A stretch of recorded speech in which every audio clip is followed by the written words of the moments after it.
O smogu in njega tegobah komentar dneva Tomaž Grm. Mogoče ne veste, ampak živeti ob avtocesti ali prometni cesti pomeni kot pokaditi 17 cigaret dnevno in to predvsem na račun uporabe klasičnih goriv, bencina in dizla. Alternativa je to, da nažalost ni dovolj spodbujena s strani države.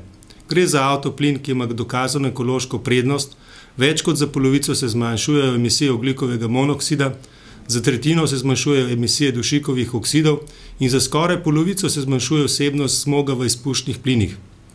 Povedano drugače, ustvarjanje toplogrednih plinov je pri uporabi avtoplina skoraj zanemarljivo.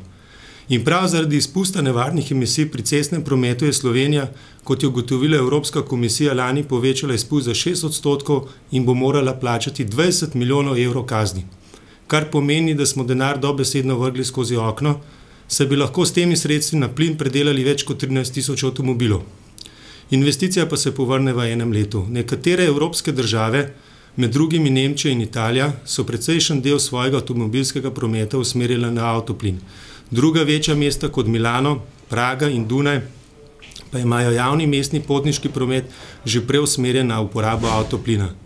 In v Sloveniji samo 3000 avtomobilov se vozi na avtoplin.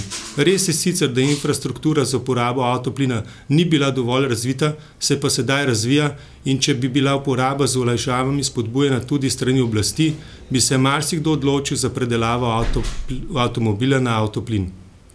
K temu je odgovorne nedavno pozvala tudi gospodarsko interesno združenje za utekočinjeni naftni plin, češ naj država zmanjša trošarino za avtoplin.